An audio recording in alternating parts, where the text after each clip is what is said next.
Hi everyone, how's everyone doing? Good? Tired, I assume. We're almost there. Hi everyone, my name is Alice. I'm a developer relations engineer on the Android framework side, and today we're going to talk about a crucial endeavor around your app performance and stability. App Vitals and the app Google Play console serves as an essential tool for monitoring and enhancing your technical health for your applications. You can get to the vitals from your recently redesigned page on the Play console.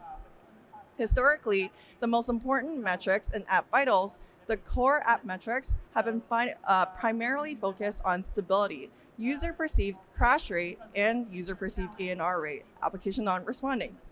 Um, we'll focus more on this in the second half of our talk. This year, we made some updates to the core App Vitals metrics definition that also include metrics that contribute towards high battery drain. So that is what we'll focus on. On Wear OS, we have introduced an excessive battery metric. Your application is considered excessive if over 1% of Wear watch face sessions have a drain rate of over 4.4% per hour. This would cause the watch to not be able to last a whole day. If you're interested in learning more about excessive wake clock usage on Wear OS, spoiler alert, it's by adopting the Wear watch face format. Check out our blog post on what's new in watch faces. What we'll focus on this talk is the mobile device metric.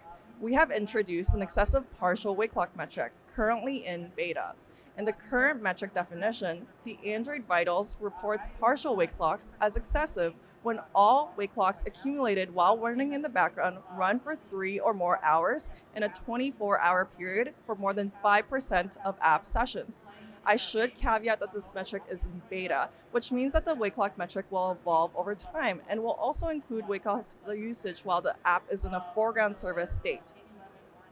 If you exceed this threshold for either of these scenarios, you may see your application visibility impacted in the Play Store, so please pay attention. Now you may be wondering, what is a wake lock? A wake lock is a mechanism that allows an app to keep the device's CPU running even when the user is not actively interacting with it. You may have also noticed that the metric is focused on partial wake locks, but what does partial mean? If you hold a partial wake lock, it will ensure that the CPU continues to run despite the screen being off. However, a full wake lock will prevent the screen from being turned off as well. Wake locks are used to prevent the device from entering a low power state, ensuring that certain tasks can continue to run in the background. In this diagram that I share, the orange indicates CPU activity, preventing the device from entering low power saving modes such as doze. When the wake lock is released, the green indicates where the CPU is idle, reducing the amount of CPU activity. However, if wake locks are used excessively or improperly, they can lead to significant battery drain. For example, we've seen scenarios where apps have chosen to hold a wake lock for hours at a time or did not properly release the wake lock, leading to user reviews calling out battery drain without their interaction. There are two methods of partial wake locks being acquired. One is that the app manually acquires and releases the wake lock using Power Manager APIs for a specific use case. Often this is used in conjunction with a foreground service, a platform lifecycle intended for user visible actions. The second scenario is that the wake lock is acquired by an API or system functionality attributed to the app due to the usage of the API. You might be surprised to hear that even if your app does not contain any code that acquires and releases wake locks, your app can still be deemed to have excessive wake lock usage. So what better time than now for trivia? It's time for wake lock trivia. So the question in here is, which of these use cases do you think would need to manually acquire a wake lock or use APIs that hold a wake lock on your behalf? So if you have an answer, you can just shout it out. There's no wrong answers. And you can say either manually or use APIs. So we're going to go through our first scenario. And also, if you say anything, you can come after talk to get a little surprise from me. So the first question is scheduling a periodic sync in the background to download fresh content for offline viewing. Which one do you think it is? Any guesses? All right. I'm going to say that the answer is that manual wake clocks are not needed in this scenario. Work Manager and Job Scheduler are task scheduling APIs intended for these use cases. So while these APIs are used, manual wake clocks are not needed. If you're not familiar with these APIs, Work Manager is a Jetpack API that relies on Job Scheduler to schedule jobs that hold a wake clock while the task is scheduling. This is why you would see wake clocks with the name job associated with the workers. Our second scenario is playing audio in the background. Does anyone have any guesses? So the answer is manual wake clocks are not needed. When an audio track is playing, the system automatically acquires a wake clock and is attributed to the app. Note, system-held wake clocks, audio wake clocks are exempt from the wake clock calculation in App Vitals. Our third scenario is communicating with an external device via Bluetooth. The answer is that manual wake clocks may be needed in this scenario. Since there does not exist APIs that hold wake clocks during Bluetooth communication, apps will have to schedule a task using Work Manager or manually hold a wake clock during the communication of the external devices while the screen is off. And finally, we have tracking location in the background using Location Manager APIs.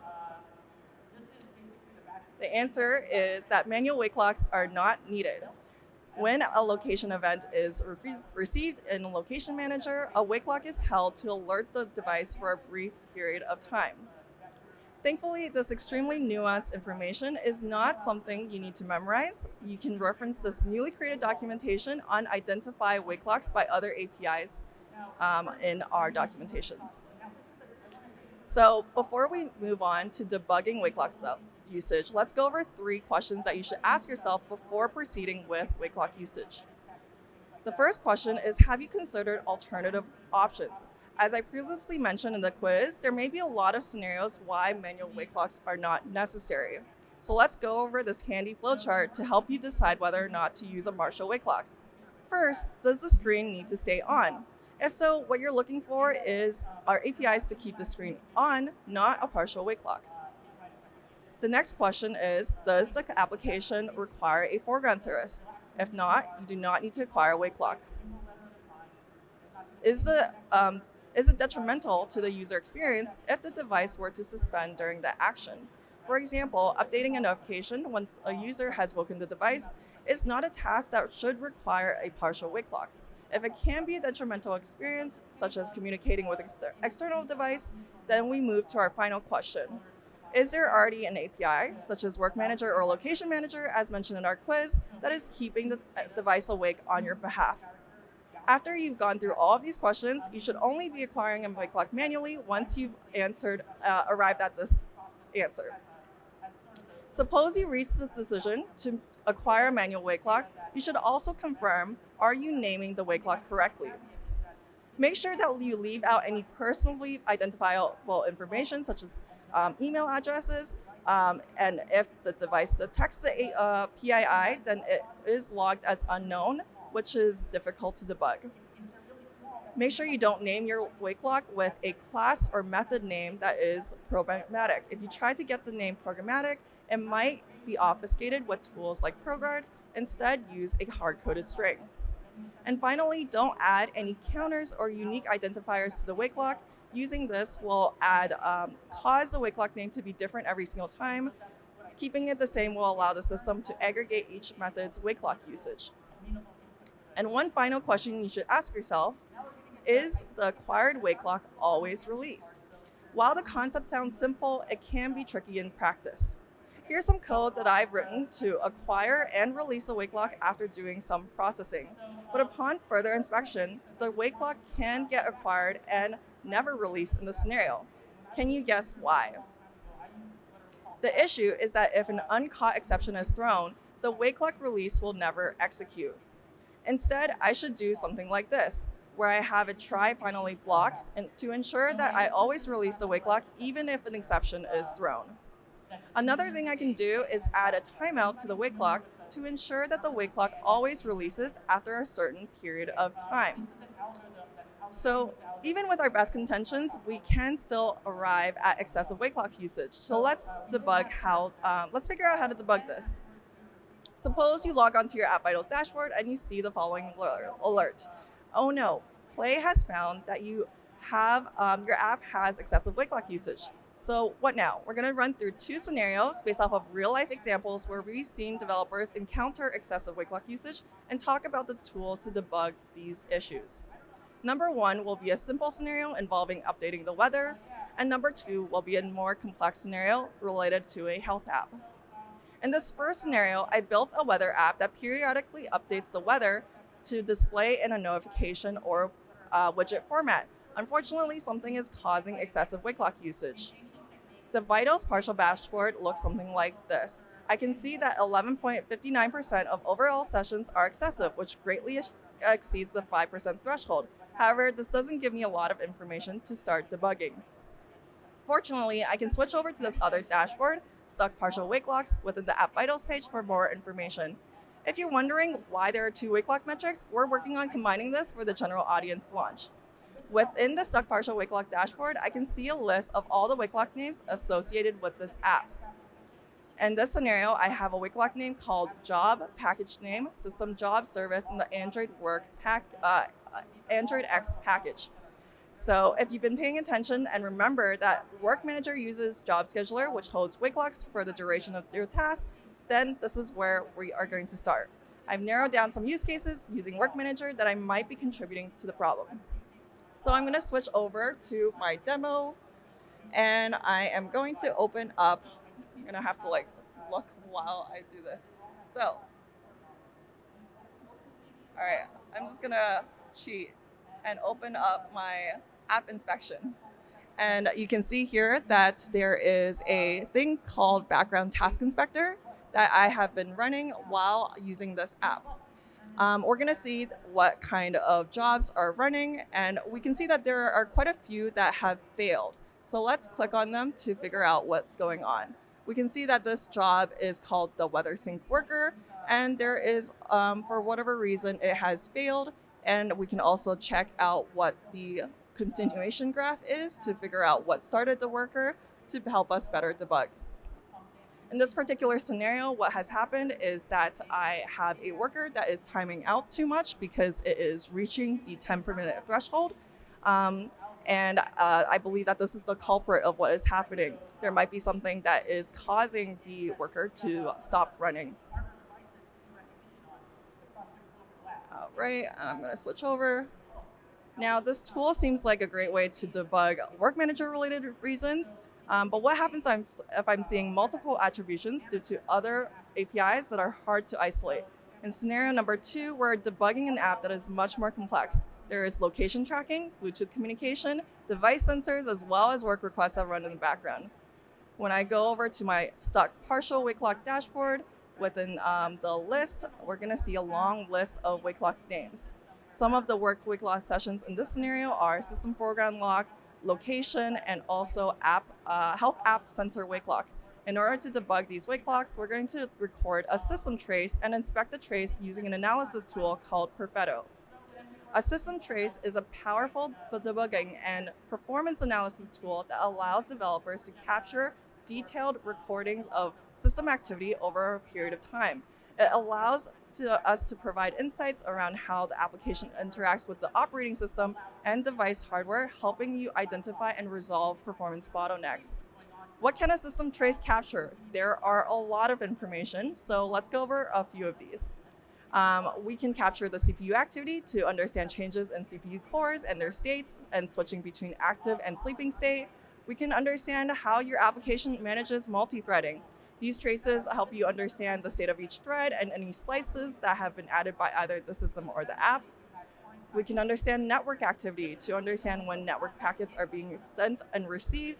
And we can also understand battery relevant metrics such as job duration, wake lock usage, and on certain devices, I can even see a precise measurement of battery drain based off of each component. You can also set up custom trace events in your code that show up in your system trace. You can do this by importing the Android X library, the tracing library. and declaring the trace events using the trace begin section and trace end section methods.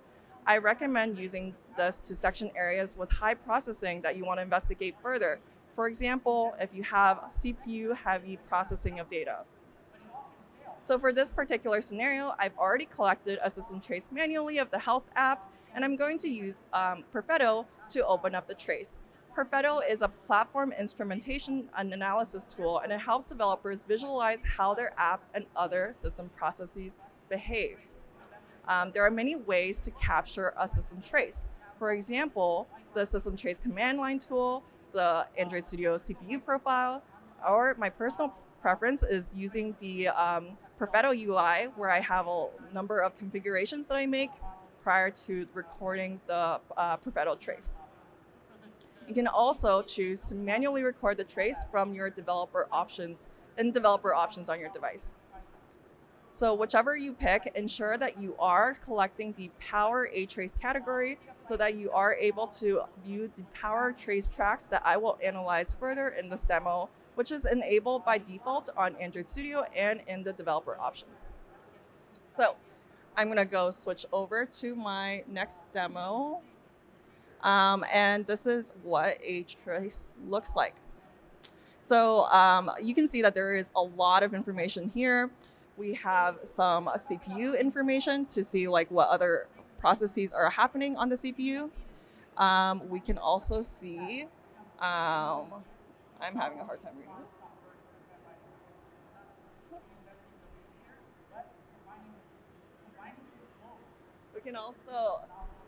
We can also see network events, and we can also see what is the most important that we're going to focus on this section, the device state. So I'm going to pin a few of the most important attributes. I'm going to pin the screen state over here. I'm going to pin the those state, the top app, long wake locks, and I'm going to pin jobs. So as you can see, on the left-hand side is the track names, and on the right-hand side is the slice names. When I click into each slice, I can get better information of what package it's associated with and the duration of each slice, which helps me better understand what is going on. And we can already see here that we have a wake lock that is running for far longer than I anticipated for this use case.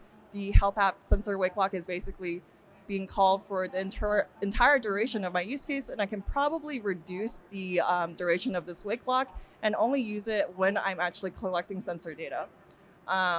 And another thing I can do is search for specific tracks. So I'm going to look for the location track here.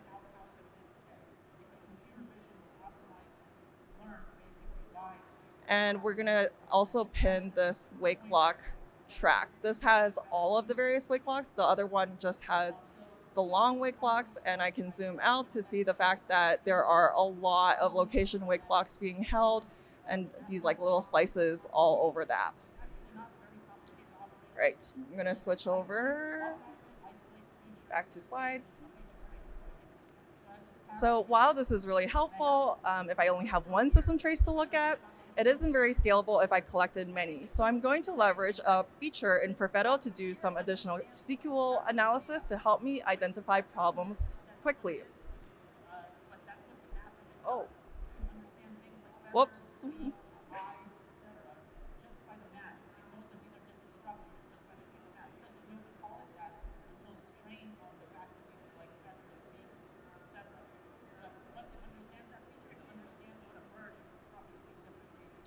To find all the wake locks sorted by a certain duration, I'm going to run this particular SQL query. So let's break this down. First, select the slice name, the total slice duration from the slice table. And as a reminder, the slices denote the start and end of a particular segment. For example, the start and end of a wake lock. And then I'm going to join on the track table with the track ID and select the track name. And I'm going to filter it only by the wake lock, the track names with the track name wake lock. And finally, I'm going to order this by the total duration milliseconds. So I'm going to copy this SQL query back, and I'm going to switch over to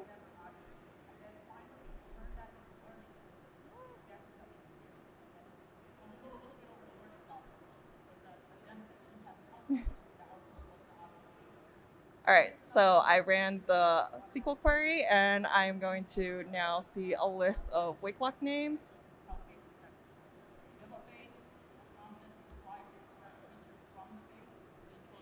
Um, okay, well, anyway, there's a bunch of wake lock names that I can see here. I think it's like filtering to a specific one. So yeah, now I can like understand all the various wake lock names that are sorted by duration. And then finally, I am going to share another SQL query. Um,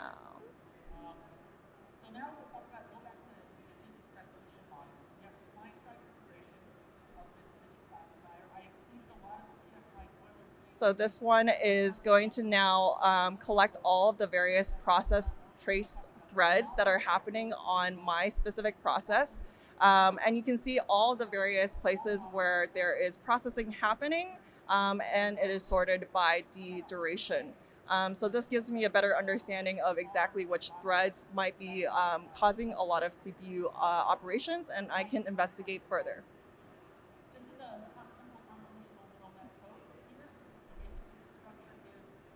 All right, so I'm almost done with this section. We have one more tool to talk about. You may have noticed that all of the tools I talked about are around locally debugging issues, and while this is helpful, it's not helpful if I want to debug issues in the field or particularly hard to reproduce issues. So this is where Profiling Manager, a new platform API introduced in SDK 35, comes into the picture. Profiling Manager is a programmatic API that gives developers more control over profile collection by providing developers with a start and end trigger. It's the only API that allows developers to do this in field. It has the ability to record multiple profile types. We'll focus just on the system trace type for this talk. Not every profile in field. This will not record every profile in field. The system will enforce rate limiting to ensure that the device performance is not impacted. So to initiate the profile recording, I will first need to import the Android X tracing library and the core tracing library, and I will define a consumer listener for the profile result completion. So once the result has returned and there are no errors, I can then get that result file. And I can choose to upload that file or define a set of conditionals where I want to upload the result.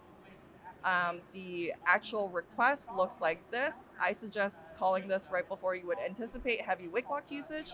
And you would call the request profile with the system trace request builder pattern, as well as providing the buffer size, the duration, the fill policy, the tag, and the cancellation signal. And also we have this executor where I specified that I want this to run on a separate thread.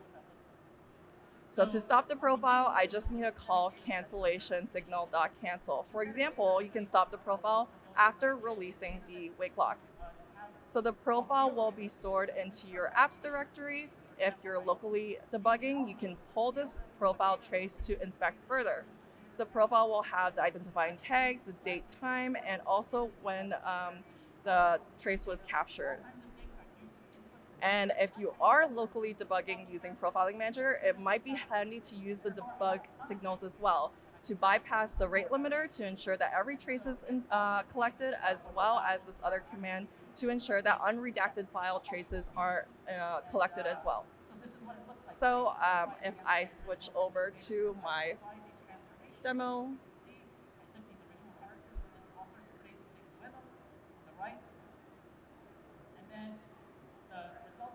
oh yes. So we see here that there is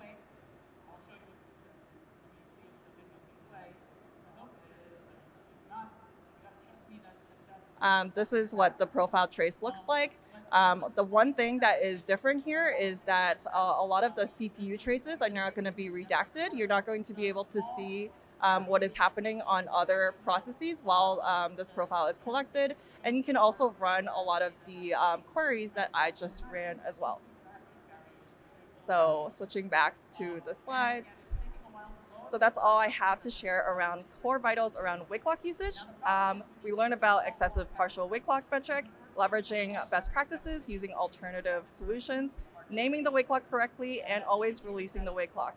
We also learned a number of tools to debug wake lock usage using the background task inspector, the Android Studio, the Profile UI, Perfetto UI, the SQL analysis tool, and profiling manager in Field.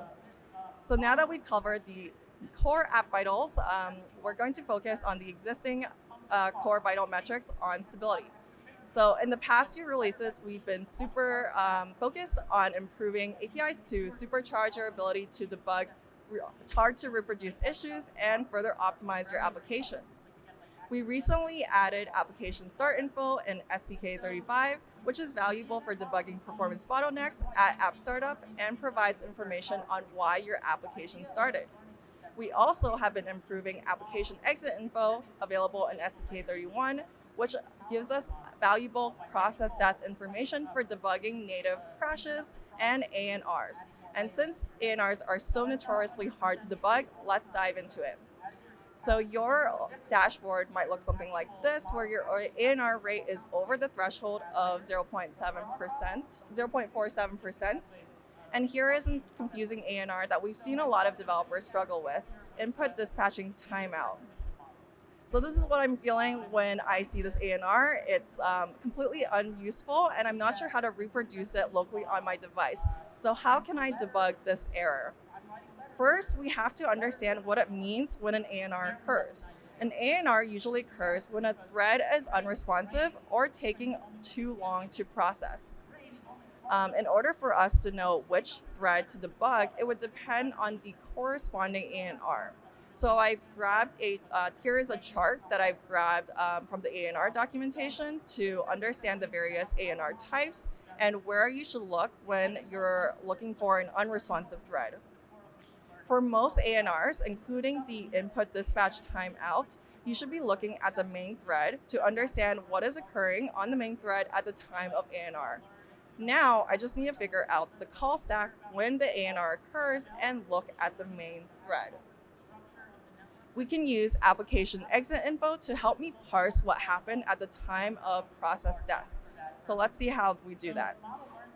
We first use the activity manager set process state summary to debug any information that is particularly valuable for debugging ANRs, such as the user session or a breadcrumb of events that happened prior to the exit.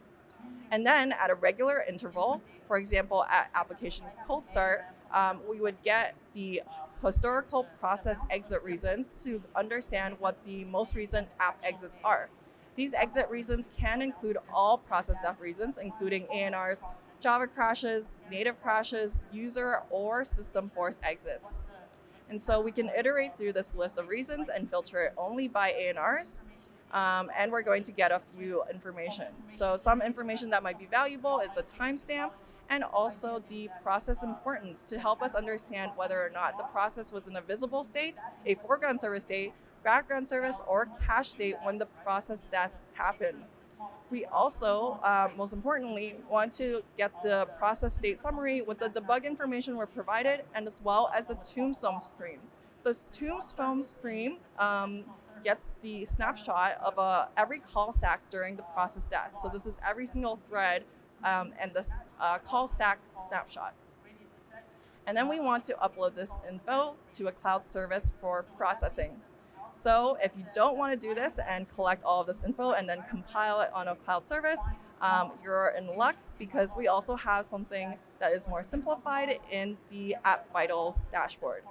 So while app exit info is really valuable and powerful, we have some simpler tools. You can go to the App Vitals in order to drill down on user perceptible ANRs and crashes in your ANR and crashes dashboard in Vitals.